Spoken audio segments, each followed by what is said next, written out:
This week on Sneak Previews, Schindler's List, the eagerly awaited epic from Steven Spielberg with Liam Neeson and Ben Kingsley, plus Beethoven's Second, the sequel where the handsome St. Bernard becomes a family man, and 6 Degrees of Separation with TV's Will Smith in a sensational performance, plus The Trial with Anthony Hopkins and Kyle MacLachlan, all on this week's Sneak Previews.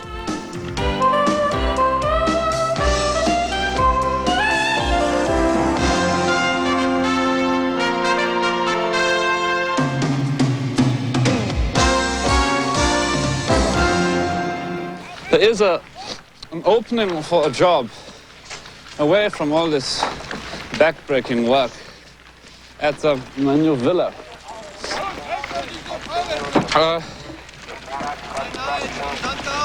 Which of you has domestic experience? Yeah, on second thoughts, I don't really want someone else's maid. All those annoying habits I have to undo.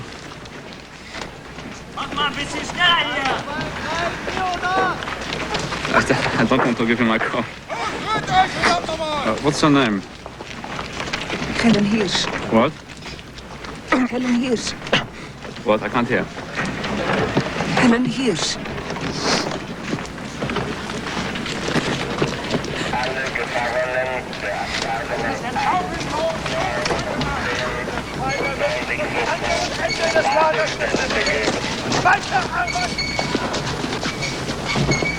Yeah.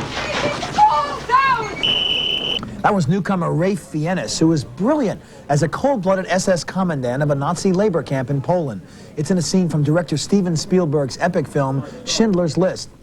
I'm Jeffrey Lyons, and we're back here in the Pump Room, one of Chicago's most famous and elegant landmarks. And I'm seated next to one of America's most famous and elegant film critics. Wait a minute, don't tell me. Michael Medved. Michael? Thank you, Jeffrey. And we ought to note that the Pump Room has been used not only as a sneak previews location for the holidays to celebrate, but also for North by Northwest, Only the Lonely, and all sorts of other films. But it is definitely a very long way from the authentic locations used by Steven Spielberg for Schindler's List. Now, this amazing true story focuses on Oskar Schindler, who's played by Liam Neeson, an opportunist and a member of the Nazi Party who takes over a factory in occupied Poland that's been confiscated from its Jewish owners.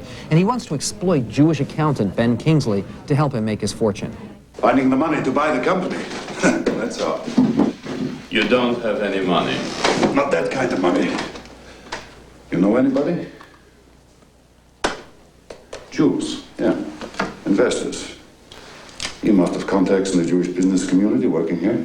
What community? Jews can no longer own businesses. That's why this one's in receivership. Ah, but they wouldn't own it. I'd own it. I'd pay them back in product, pots and pans. Pots and pans. Something they can use. Something they can feel in their hands. They can trade it on the black market, do whatever they want. Everybody's happy. If you want, you could run the company for me.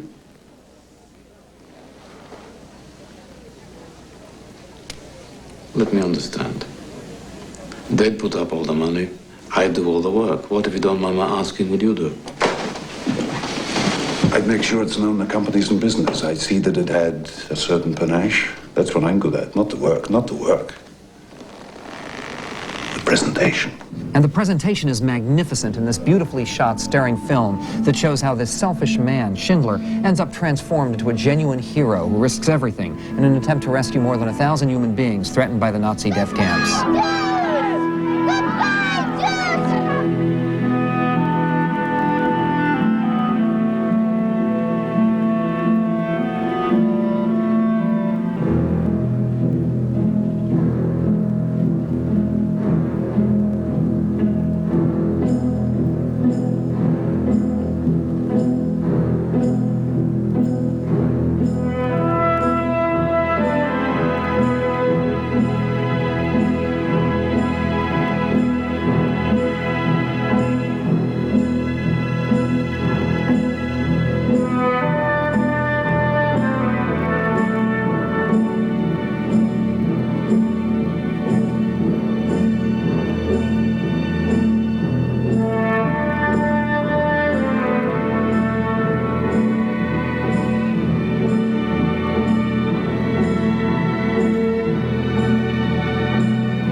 List is life.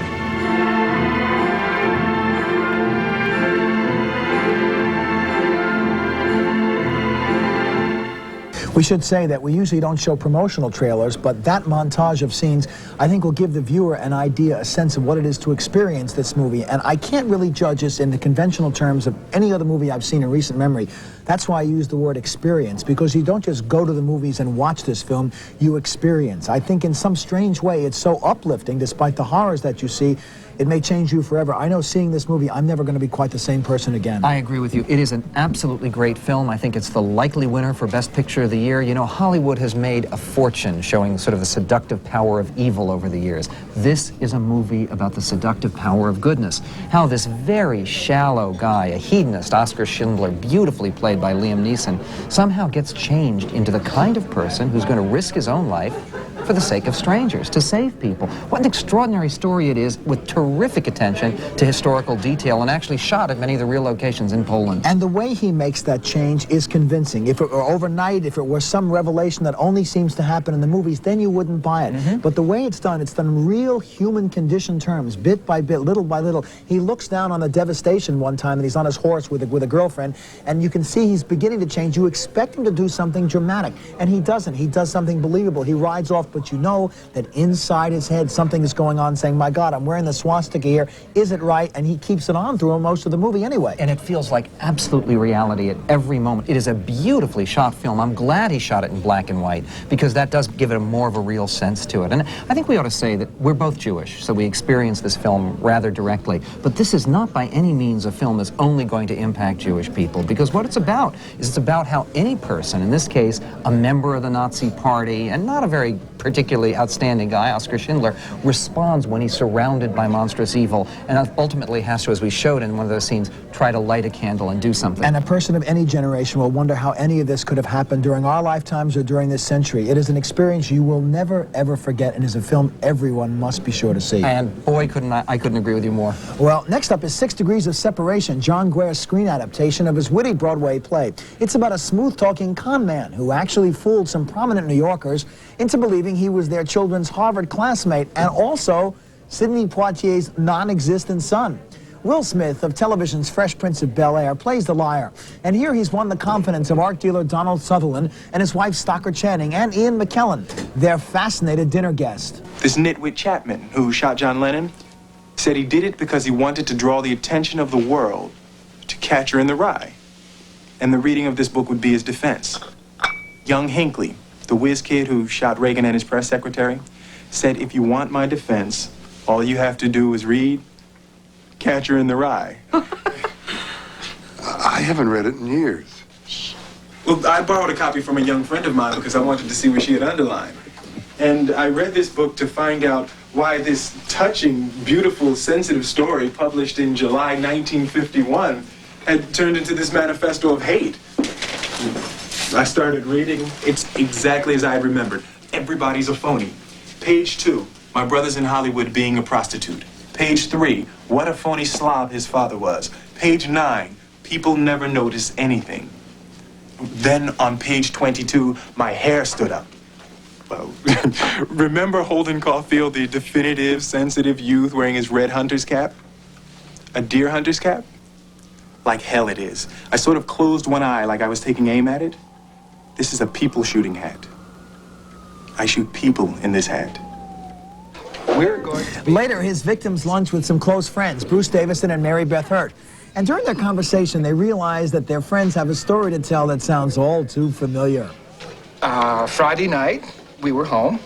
The doorbell rang. I am not impressed, but it is the son of...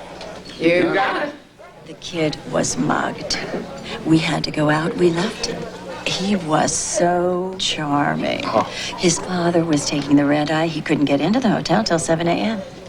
He stayed with us. Middle of the night, we heard somebody screaming, burglar, burglar. We came out in the hall. Paul is chasing this naked blonde thief down the corridor. Blonde thief runs out, the alarms go off, and the kid saved our lives. That was no burglar. You had another house guest. We feel so guilty. Did you give Paul any money? $25 till his father arrived. We told them our story. Oh. I read somewhere that everybody on this planet is separated by only 6 other people. 6 degrees of separation. Later, Channing reflects on her experience with her daughter. President of the United States, a gondolier in Venice, just fill in the names. I find that extremely comforting that we're so close, but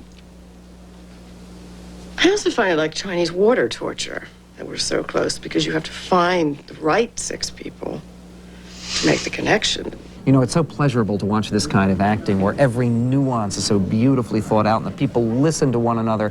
And this is a brilliantly acted movie, particularly by Will Smith, of all people. I mean, this is a Grammy Award-winning, platinum-selling rapper, star of The Fresh Prince of Bel-Air.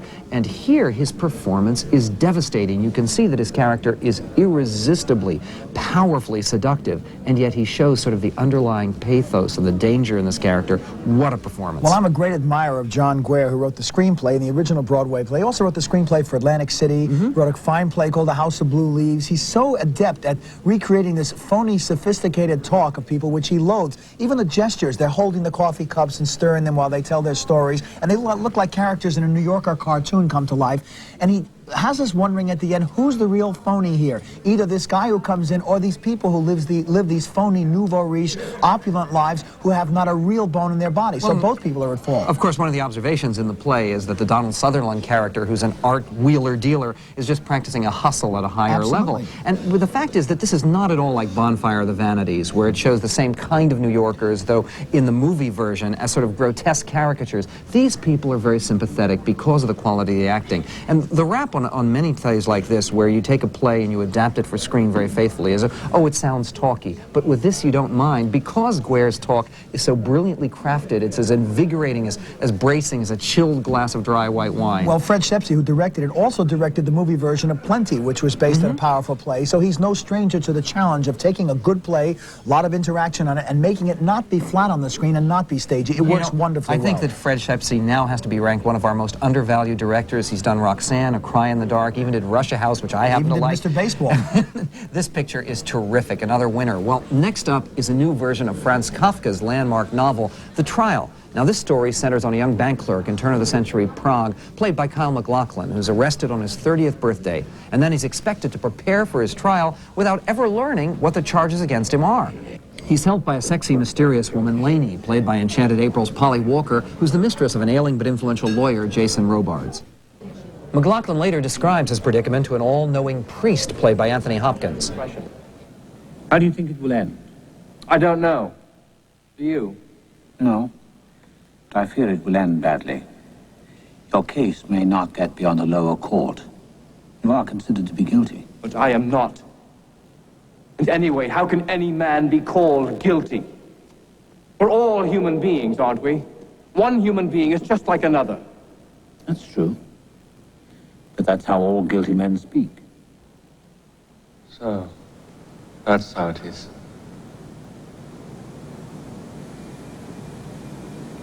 What do you plan to do next?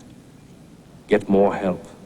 You ask for too much help from other people, especially women. Don't you see? That is not the kind of help you need. Oh, I don't know. Women have great power. And this court is obsessed by women. Show an examining magistrate an attractive woman in the distance, and he'll knock over his table and the defendant in order to get his hands on her. Are you angry with me? Perhaps you don't realize the kind of court you're serving.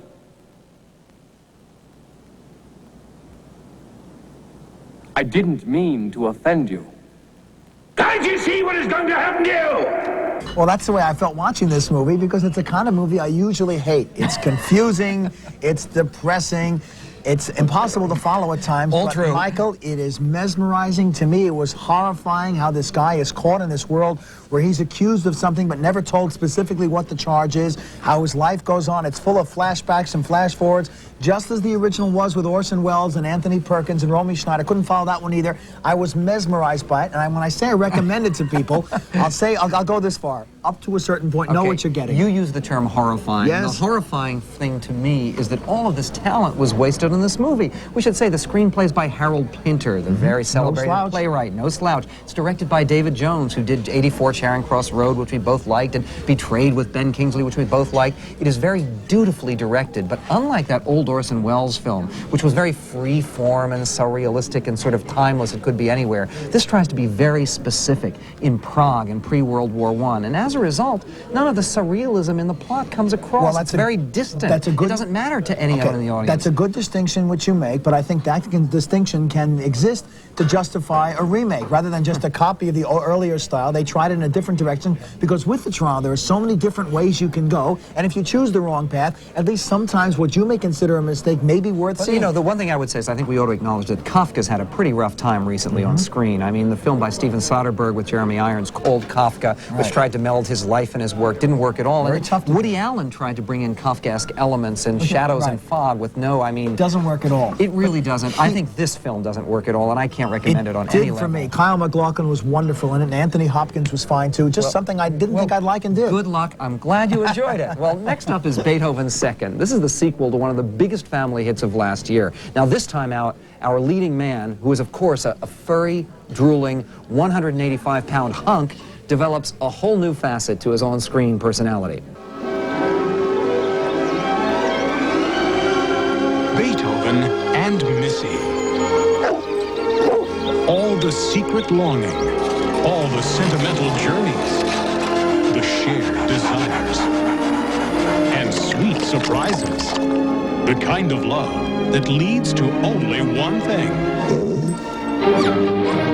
Puppies, little Beethoven. Don't tell your dad.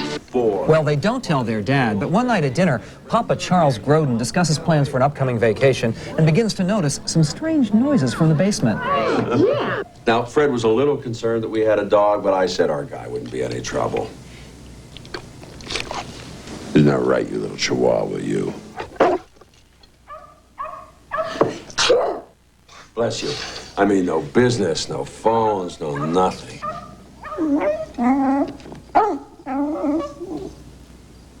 You know, just a few days to get away.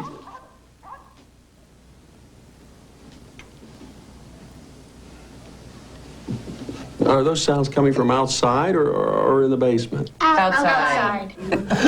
Charles Grodin is very funny. Now, He's terrific. Here's an actor, you know, who turned down The Graduate and turned down Jaws and is finally grabbing these Fred McMurray-type roles, these slow burn kind of performances. Well, and here he's he gets terrific. to work against one of the best leading men in the business. I mean, and that's right. Bonnie Hunt is very good as his wife. Nicole Tom is especially good as the daughter. However, I do have some reservations. There's a date rape or an attempted date rape in this movie, which is totally idiotic to put in the film aimed at kids. When you were watching it, didn't you say, my goodness, what's this doing here? You know, that was my problem, too, is I like the picture. I think it's enjoyable. My kids are going to go see it, and they're going to go like it. But I think that the new director this time, it's Rod Daniel directing this film, just forgot what made the first one such a huge hit. What made it such a hit was it was so sweet that any 3-year-old could see it. Here, there are all kinds of things. It's not just the date rape. There's a song in the soundtrack that says, "Come and spend the night at my hotel tonight, and my rocket is full of kryptonite." I mean, you know, and then they have a whole thing about tadpoles and eggs where he's trying to explain sex. What's the need for it? Right, it is to be hoped that it'll go over the heads of the young viewers to whom this movie is ostensibly intended. I also like the fact that there's a Cruella de Vil character here, kind of a character. Debbie Mazur of L.A. Law, who's very good, and Chris Penn is her boyfriend. So I think there are a lot of loose ends here that had to be tied up, but on balance, I think it's harmless for very young audiences. That's a lukewarm endorsement at best, I'll grant you. Yeah, I think the problem I have, I do want to take my own kids to see it because there will be enough stuff to disturb them and upset them. There was no need for it to be in this particular picture, even though, again, Charles Grodin is funny, and Beethoven is certainly one of the most charismatic screen presences in movies today. Right, and if it does $50 million this time around, we may see Beethoven's third, perhaps? I don't know. Is that a third-generation new puppies? Or is that a threat? I don't know. Well, next up is our Screen by Teen segment, in which our panel of young movie critics bring their perspective to a new film just arriving in video stores. This week, it's the big release of Dave, a hit comedy from last spring involving the president and his look-alike, asked to double for him for security reasons. Kevin Kline plays both roles, of course. The stern and dislikable chief executive, and a good-hearted, humble guy who works at a Washington employment agency. And here's their first meeting. You're a very handsome man. Thank you, Mr. President. Later, the president suffers a stroke, and Dave is asked to double for him permanently. He's such a lookalike, even First Lady Sigourney Weaver's fooled. Hey. Mr. President! Mr. President! Mr. President! Mr. President! Mr. President, how are you feeling? Fine. Fine. Ready to get back to work? You bet. You bet. I'm out of here. You be making the decisions now? Are you back in charge? Mr. President! Mr. President! Go! Go! Go! Go! Go! Go!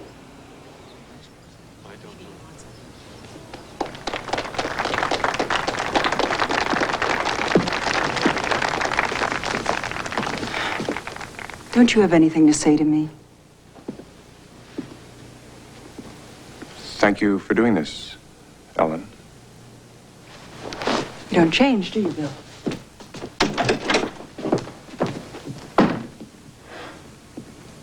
She hates me. Yes. So what did you think of the movie, Kelly? I loved Dave. It was so great. And the best thing about it for me was the direction. And I was so surprised because Ivan Reitman did Dave, but he also did movies like Meatballs and Ghostbusters and Twins, which I totally hated. But this is a total departure for him because this movie is really subtle and it seemed really sophisticated. Yeah. And I cared for the characters without the movie forcing their opinions on me. I just thought that was really great. I agree. I came into this film with adult expectations. You know, I didn't really know what to like.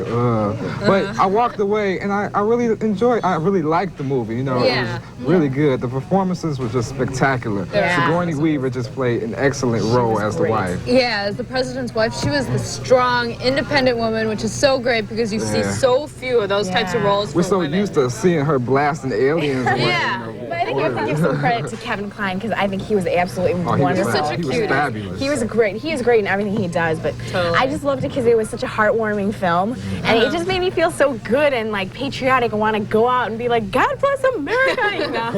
But I think basically we all like this movie. So if you want to feel patriotic or just have a good time, go rent Dave. Back to you, Michael and Jeffrey.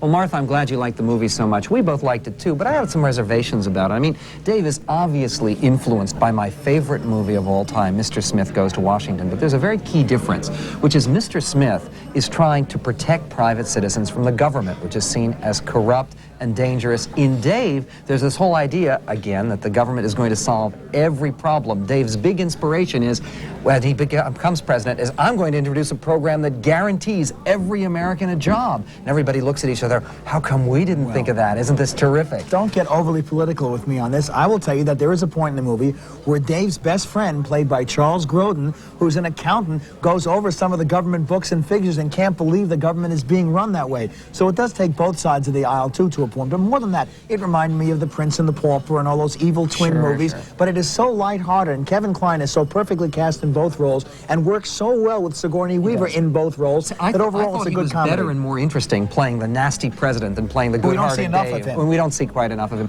But it's a fun movie. I mean, people really enjoy renting it on video. Well, summarizing our opinions on the titles we reviewed this week, our best bet is without question Schindler's List, Steven Spielberg's Titanic film of one of the most amazing stories to come out of World War II.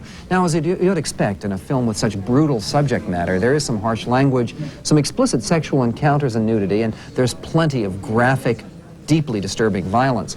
And we agree that 6 Degrees of Separation is a witty, caustic look at New York's upper crust and how easily a few of them were fooled by a slick con man who was beautifully played by the amazing Will Smith. There is some strong language, and there are several explicit scenes of nudity and sex, which Jeff thought were unnecessary.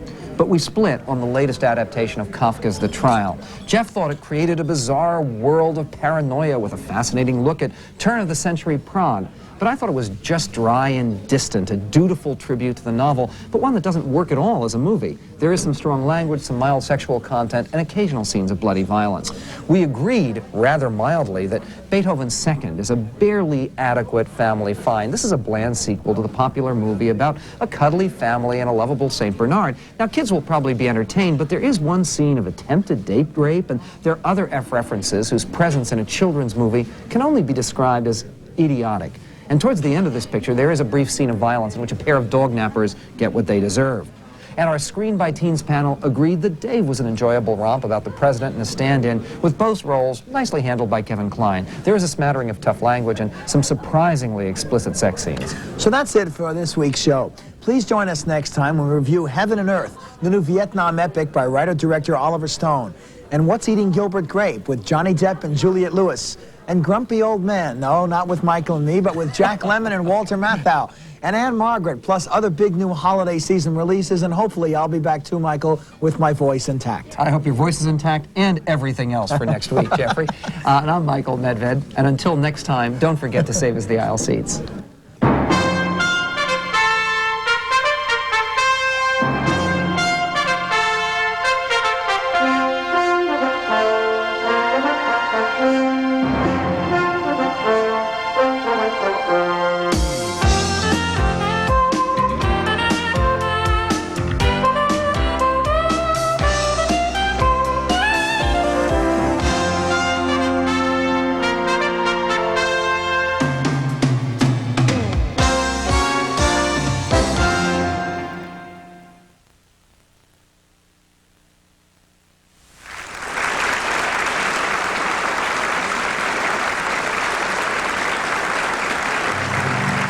This first one's about superstition. I've thought about superstition a while ago because I'm not